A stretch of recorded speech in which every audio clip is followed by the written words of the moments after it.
BBC Sounds. Music, radio, podcasts.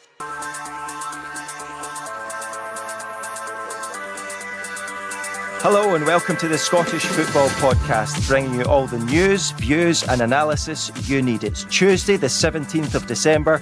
I'm Kenny Crawford and here's what's on the agenda today. I think if you're looking at Patrick Stewart's first job, I would argue that to fix the footballing side of things, to give the right infrastructure for player trading, to make sure that Rangers don't get in this cycle of continuously playing catch-up, they have to have a strong football structure that exists beyond the manager. With a new CEO and chairman starting work at Ibrox this week, what's in the in trays for Patrick Stewart and Fraser Thornton? Also, we turn our attention towards the bottom of the Premiership. I'm more than frustrated, stunned really. I'm shocked by that performance. You know, I've got so much going on through my head. I feel like I've been in the tumble dryer. How worried should Hearts be as they remain rooted to the foot of the table? Really, Ewan to win it for Hibs. Slides in Campbell! Josh Campbell to put the game beyond Ross County. This could be a momentous win. Despite the December chill, who else is starting to sweat?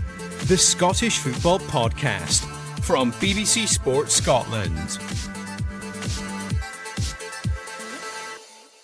Hopefully not too much sweating on the podcast this morning. Delighted to be joined by Michael Grant, Scottish football correspondent for The Times, and Joshua Barrie, editor of the Rangers Review. We've got lots to discuss with Michael and Joshua this morning. We're going to be taking a look at the teams starting to get a bit worried down at the bottom of the table, but it's also a big week at Ibrox, given that there's two new staff members starting. We've got Patrick Stewart as CEO, and we've got Fraser Thornton as chairman. And I wonder, Joshua, just to start us off, if you can give us just a little bit of background as to how these two guys came to get these roles.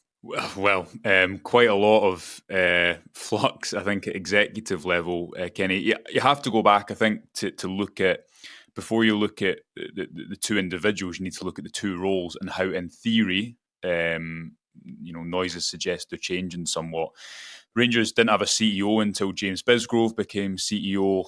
I don't know how long ago that was, a little over a year ago. He was in post for only about a year. It's taken Rangers 6 months to find an appointment for him. And Rangers changed the executive structure when John Bennett became the Rangers chairman. And the chairman's kind of been the ultimate decision maker, right? Whether it be Douglas Park or Dave King or John Bennett, it's been people with a stake and an emotional stake in it and a financial stake in the club. And they've appointed the people below them. And Bennett and Bisgrove very much came as a two. Bisgrove was Bennett's man, and they drove this kind of change at executive level. Started a football board, which wasn't in place for very long. Altogether, in the last few years, it's been, I would argue, a number of bad decisions. A lack of structure kind of at that executive level has ultimately fed down to what you've seen on the pitch, which is changing ideas, an over-trust in too many managers, and a belief that a manager can get you out of a situation which is far deeper ingrained than that. So Patrick Stewart, in theory, is coming in as a CEO who should have CEO power, who should be able to make the big decisions and have the final say over the chairman, who will still be an important role, but the chairman is not a Bennett, Park, Dave King, who has that financial stake in the club and is making decisions with that in mind. So there should now be a bit of detachment. And I think, especially for Patrick Stewart, it's a big job to walk into. Yeah, and we're recording this podcast on Monday, the 16th of December, and it's for the Tuesday, the 17th of December. But obviously, it's hot on the heels of the League Cup defeat for Rangers to Celtic, which is a sore win. And amongst that, as they start their roles, what are going to be the pressing issues, Joshua, over and above just getting over that League Cup final defeat? You know, if you take the last couple of weeks for Philippe Clement, they've been better, because when Rangers left the pitch against Dundee United a couple of weeks ago, he felt very far away from earning fans' trust again, from buying belief into the project. And the Spurs game and the Celtic game, while Rangers didn't win either of those games, off the back of a couple of good domestic performances, there certainly is a better mood and atmosphere. And it was obviously a really painful way for Rangers to lose that final. There was a controversy of the VAR decision that never was. But you can't ignore the fact, even if you take that chance Rangers had right when they had a 4v1, loads of other moments in that game, I think there was also quite a lot of stark similarities to the Scottish Cup final, where it's these small margins that Celtic have that Rangers don't. Whether it be the substitutions in that Scottish Cup final back in May, Celtic able to bring on a fully fit striker and a like-for-like replacement in midfield, a system that's been set in place for years, players who know their roles, manager to manager, the style doesn't change that much. Because Rangers, the football and ideas, I think, and this flows to everything, the academy structure, recruitment, player pathway, squad building, and the price you can sell players for because of their development, because that's all flowed from the manager effectively. Because Rangers haven't had this kind of sporting director structure over a manager for a number of years now, and they've tried to change things with the football board. I think the biggest task that Patrick Stewart in particular has is how does he fix that? Because if you look at the best run clubs in the world, the manager is a really important figure, obviously, but what's happened at Rangers is, especially the last two managers, Michael Beale and Philippe Clement, in different situations have had such big responsibility. Clement's kind of become the continuity figure at Rangers in that football board over the past number of months because of the change at executive level, because of the impetus and trust that Rangers have put on their managers. So I think if you're looking at Patrick Stewart's first job, I would argue that to fix the footballing side of things, to give the right infrastructure for player trading, to make sure that Rangers don't get in this cycle of continuously playing catch-up, they have to have a strong football structure that exists beyond the manager, and they've not been able to do that for a number of years. And I think that's a big reason that these small margins seem to continually betray them in games like Sunday. And Michael Grant, just to bring you in here, in a general sense, just to get these two key positions filled,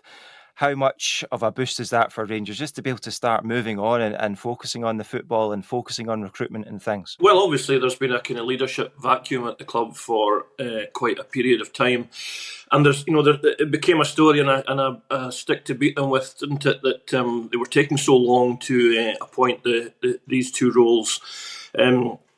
Josh is making an interesting point about the kind of weight that they've put onto the manager in recent seasons and the kind of responsibility that he has shouldered. And the problem with that, of course, is that Rangers are in an environment and they are a club where if they aren't winning trophies, the pressure on the manager becomes unsurvivable. And that's why they've had this turnover of annual changes. And that cascades down through the club, the problems that causes in terms of building a squad that's under 3 or 4 different managers' influences, and you're not getting that stability and kind of coherence. Now, they're clearly trying to get that with Clement. He wobbled a few weeks ago, didn't he? And there was noise around whether he was going to survive. I think people were beginning to think that he wouldn't survive. Credit to him for the response that he's got out of the team.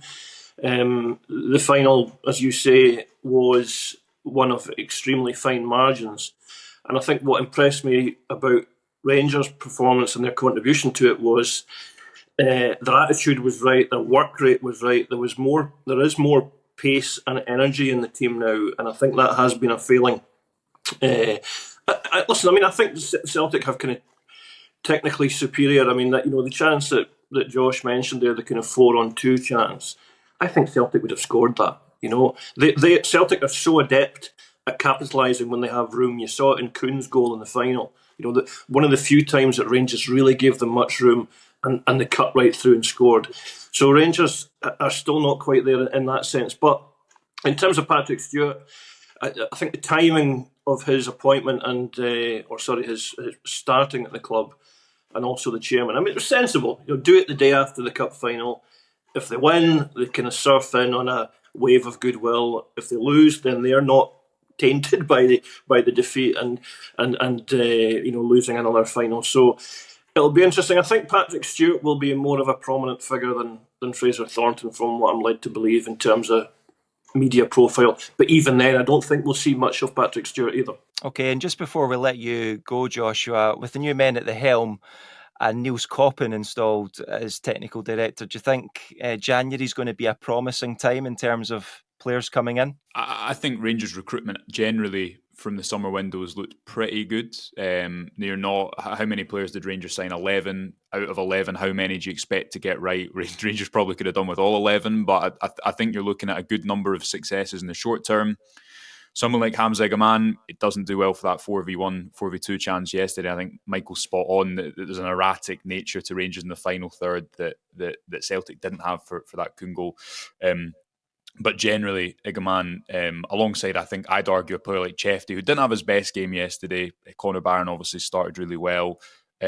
These are the profile of players that Rangers need to sign. And it's what was said when Koppen came to the club. They're going to look at new markets like the Moroccan market. They're going to recruit in new ways. They're going to restructure their recruitment department, which they had to do.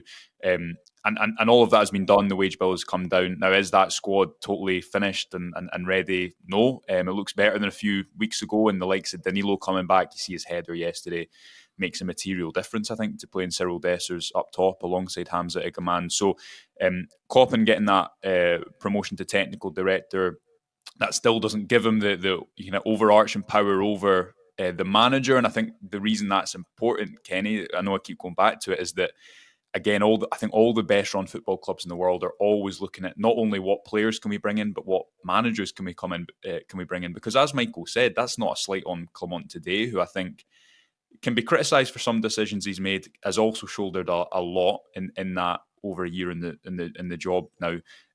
But that is I think the type of club that Rangers need to become in not only the recruitment of players, but how they run the club above the manager from a footballing point of view. So January they need to make additions. They need to make additions, and I believe they will.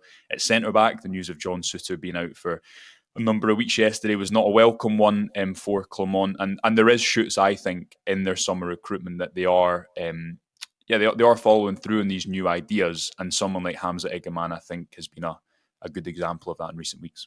Okay, and next up for Rangers, it's Dundee at Ibrox on Saturday. Joshua Barrie, editor of the Rangers Review, thanks very much for joining us on the Scottish Football Podcast to shed some light on these new roles at Rangers, and we'll look forward to seeing how the new guys bed into them.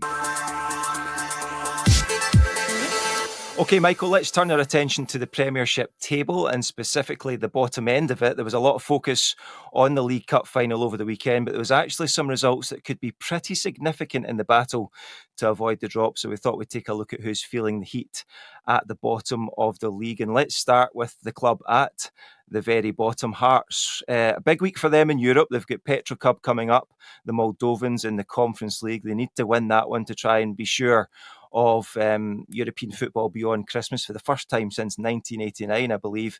But how damaging was that away defeat to the Kilmarnock against 10 men for most of it? Well, we'll see how damaging it is when we see what the performance is like on Thursday night. But in terms of psychological and in terms of the morale, you would imagine it was pretty damaging, because you saw the comments that Neil Critchley came out with afterwards, and they were exceptionally strong. He talked about feeling shocked by the level of the performance that he watched. He said it was unacceptable. And it's a hard one for supporters to swallow, you know. Listen, I mean, you respect Kilmarnock, and you know that going to Rugby Park can always be an awkward fixture for every club in the country. But when you factor in that Kilmarnock had a player sent off, Robbie Dees went off in 6 minutes, was it? So, I mean, you're talking about effectively 90 minutes against 10 men. And obviously, you know, you then concede a penalty, and you have a long time to get yourself back into the match. And they were deeply unimpressive, Hearts, you know. And we're getting to a point of the season, Kenny, you're talking about relegation here, and I think, or a relegation battle, you know, and I think we're all prepared to say, oh, well, it's early days yet, you know, and this is what you hear from managers, and understandably. But the clubs have all played 17 games. So, you know, there's 21 left. You're pretty much at the halfway point of the season. And you're looking at it, and I think it's tight as anything for a start. It's worth saying that the bottom six are separated by 6 points, 2 wins, you know. So a club like Dundee, who are currently 7th, might end up getting sucked down into greater trouble. Kilmarnock, who knows? But looking at it, I think the teams that would be worried particularly would be Ross County and St Johnstone and Hearts. And I mean, Hibs, you know, no disrespect to Hibs, but you never know what Hibs are going to come up with. And they're certainly capable of getting dragged down. But in terms of Hearts, I think we're all inclined to look at a club of that size and where they finished last season, and the fact that they're in Europe. and think that Hearts will be okay. But we've seen it with big clubs before, haven't we? That it's like they're in quicksand and they can't get themselves out. They can't get a run of games going. And maybe Hearts again are being affected by the kind of European curse that when you're in a group stage, neither Hearts nor Aberdeen in recent seasons have been able to kind of marry those kind of parallel campaigns, domestic and Europe, and succeed in both of them. Yeah, and before we talk about some of those other clubs like Hibs and Ross County and St Johnstone a bit more, a little word for Kilmarnock and Bruce Anderson especially. He's had a couple of really important penalties the last couple of weeks and he's dispatched them really admirably. Yeah, and I mean there was real pressure on him on that penalty at the weekend, because you think you're up against, you're a man down, you're probably not going to get many chances. As it turns out, they did actually. Kilmarnock may well have gone 2-0 up, but at that point that he took that penalty, there was a lot of pressure on him to convert that, to give Kilmarnock a real foothold in the game and give them something they could cling to and believe in. And he took it really well, and fair play to him. So Hibs then got the 3-1 win, but a lot of people kind of looked at the performance and thought, how did that happen? In a way, Ross County looked to have it under control and blew it. Hope for Hibs or a false dawn? Oh yeah, I think there's hope. I mean, I think Hibs have got some good players. I mean, I watched the goal that Dwight Gale scored. It was such a lovely little goal. It was created from almost seemed like no space whatsoever. Junior Hoylett is right on the line, and he plays a ball to the near post, and Gale makes this kind of really lovely, delicate kind of glancing contact into the net. Hoylett was at Aberdeen, and I think Hoylett's a really nice footballer. He's not quick, but technically he's very good. He's nice to watch. The Caddens have been strong for Hibs. Ellie Ewan is, I think he probably drives Hibs fans berserk. He's so inconsistent, but at times there can be a player there. And he did well for Josh Campbell's goal, but Hibs are a confidence team, aren't they? And they are capable of going on really bad runs, unfortunately. I don't think that beating Ross County takes them out of trouble by any means. But listen, David Gray, he's had a really difficult, really stressful first few weeks in management. But and I don't think he's out of the woods by any means yet. But listen, any win gives you a little bit of leeway, doesn't it? St Johnstone, Michael, there seems to be a bit of excitement around St Johnstone just now because of Valakari, and he's kind of brought a bit of upbeat kind of nature to the club, but they're still slipping perilously close to the foot of that table there. Yeah, and a home defeat to St Mirren. I saw St Johnstone at Pittodrie in the 1-1 draw, and I was impressed with them, actually. I thought they played good football. And I thought there was a substantial team there. And I know that Valakari's getting credit for the approach that he's trying to introduce there. They're quite an attacking side. He's committed to that. That'll buy him a lot of time and a lot of goodwill with supporters. I think Mackenzie Kirk is a really nice player. I think he's on loan from Hearts, isn't he? He reminds me of, I think him and Bobby Wales are quite similar as players, yeah. Two young strikers who are showing really good finishes and are kind of champing at the bit to start, aren't they, Michael? Yeah. I just think Kirk is sharp, and I think he's clever.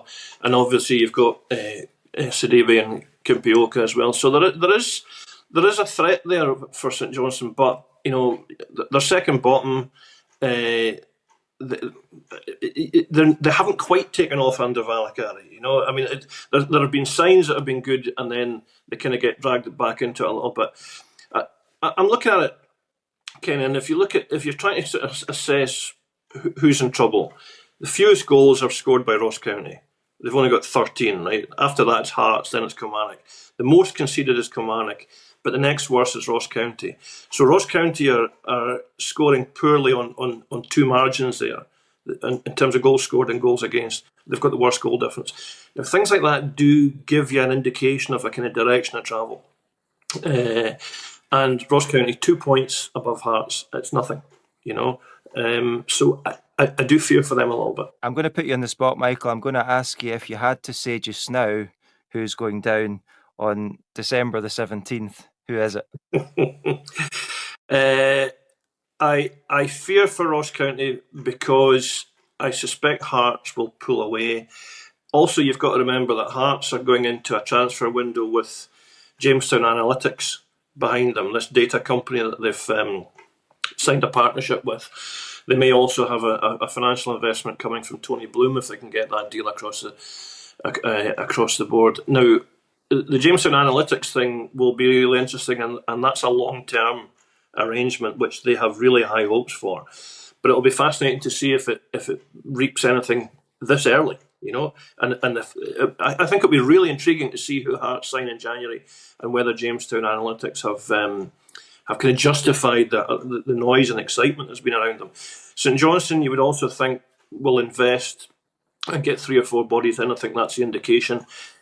Ross County, Roy McGregor always puts his hand in his pocket and always does what it takes to bail County out if he can.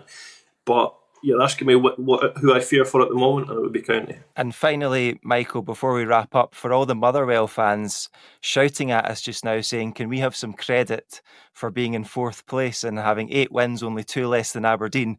Have you got 30 seconds for them, Michael? I thought it was really entertaining.